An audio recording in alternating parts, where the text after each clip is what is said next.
बहुत समय पहले की बात है। उत्तर भारत के एक छोटे से गांव में एक गरीब किसान रहता था जिसका नाम था रामू। रामू सीधा सादा, मेहनती और ईमानदार इंसान था।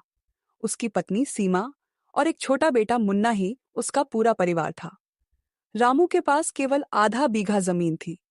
वो उसी पर फसल उगाकर जैसे तैसे अपना और अपने परिवार का गुजारा लेकिन करता था। पिछले कुछ सालों से रामू की किस्मत उसका साथ नहीं दे रही थी। कभी सूखा पड़ता, कभी बेमौसम बारिश और कभी कीट फसल को बर्बाद कर देते। कर्ज इतना बढ़ गया कि गांव का साहूकार भी अब उससे दूरी बनाने लगा था। एक दिन गांव के सरपंच ने रामू से कहा। रामू, तू क्यों नहीं वो प्रति पड़ी जमीन पर खेती करता? वो जमीन अब यूं ही पड़ी है। रामू ने चौंक कर कहा, सरपंच जी, वो जमीन तो भूतहा कहलाती है, वहां कोई जाता भी नहीं। सरपंच हंस पड़ा। अरे भूत प्रेत कुछ नहीं होते। अगर तुझे हिम्मत है तो किस्मत बदल सकती है। गरीबी और भुखमरी से परेशान रामू ने तय कर लिया कि अब डर नहीं, बस मेहनत करनी है। अगली सुबह रामू अपने हल, बीज और बैल लेकर उस डरावनी जमीन की ओर चल पड़ा। गांव के लोग खिड़कियों से झांकते हुए उसे जाते देख रहे थे, जैसे वो किसी अंतिम यात्रा पर जा रहा हो। जैसे ही रामू ने जमीन जोतनी शुरू की, अजीब अजीब आवाजें आने लगीं। कभी जमीन से ठंडी हवा निकलती, कभी किसी औरत की सिसकियां सुनाई देती। लेकिन रामू ने हार नहीं मानी। 3 दिन तक उसने वहां काम किया। चौथे दिन शाम के वक्त जब वह खेत से लौटने लगा, तो उसने पीछे से किसी की आवाज सुनी। किसान। रामू ने मुड़कर देखा, लेकिन वहां कोई नहीं था। जैसे तैसे वह घर पहुंचा। उस रात वह सो न सका। अगली सुबह जब वह खेत पहुंचा, तो देखा कि सारा बीज मिट्टी के ऊपर पड़ा है, जैसे किसी ने रात भर में सारी जमीन खोद डाली हो। रामू परेशान हो गया, पर फिर भी हार नहीं मानी। उसने फिर से खेत जोता और बीज बोए। इस बार वह रात को छिपकर देखने की योजना बना बैठा। उस रात चांदनी फैली हुई थी। रामू पेड़ की आड़ में छिपा था। जैसे ही आधी रात हुई, उसने देखा खेत के बीचों बीच एक काली परछाई उभरी। वह धीरे धीरे एक औरत में बदल गई। लंबा घूंघट, बिखरे बाल और पैरों की दिशा उल्टी। वह चुड़ैल थी, खेत वाली चुड़ैल। रामू डर के मारे कांपने लगा, लेकिन हिम्मत करके चुप रहा।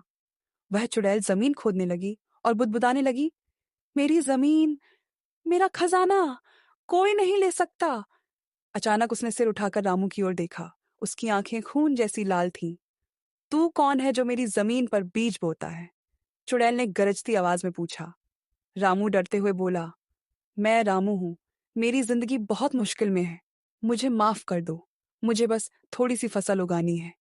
चुड़ैल कुछ देर चुप रही, फिर बोली, अगर तुझे मेरी जमीन चाहिए तो मेरी कहानी सुन और मेरी मुक्ति का कारण बन। चुड़ैल ने कहना शुरू किया, सालों पहले मेरा नाम सरोजिनी था। मैं इसी जमीन की बेटी थी। मेरे पिता इस गांव के सबसे अमीर जमींदार थे, लेकिन उन्होंने मुझे एक लालची ठाकुर से ब्याह दिया। वह निर्दयी था, अत्याचारी था। एक दिन उसने मुझे मारकर इसी खेत में गाड़ दिया, ताकि मेरी आत्मा भी सदा के लिए कैद हो जाए। तब से मेरी आत्मा इसी खेत में भटक रही है। कोई भी जमीन पर कुछ नहीं उगा सकता, क्योंकि मेरी पीड़ा मिट्टी में समा गई है। रामू ने नम आंखों से कहा, माँ, मैं आपकी मुक्ति का रास्ता बनूंगा। बताइए मुझे क्या करना है? चुड़ैल बोली, इस खेत में मेरा एक मंगलसूत्र दबा है। उसे निकालकर पास के मंदिर में चढ़ा दो, तभी मुझे मुक्ति मिलेगी। चुड़ैल बोली, इस खेत में मेरा एक मंगलसूत्र दबा है। उसे निकालकर पास के मंदिर में चढ़ा दो, तभी मुझे मुक्ति मिलेगी। अगले दिन रामू ने वहीं खुदाई शुरू की। 1 घंटे की मेहनत के बाद उसे एक मिट्टी से सना हुआ मंगलसूत्र मिला। उसने उसे साफ किया और उसी दिन शाम को मंदिर में चढ़ा दिया।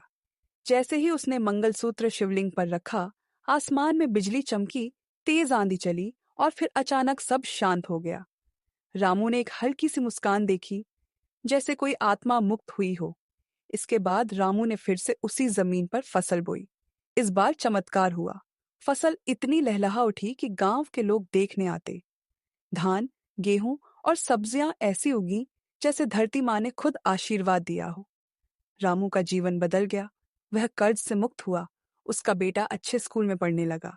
और सबसे बड़ी बात, गांव के लोग अब उस जमीन को चुड़ैल वाली जमीन नहीं, बल्कि सरोजिनी देवी की कृपा भूमि कहने लगे।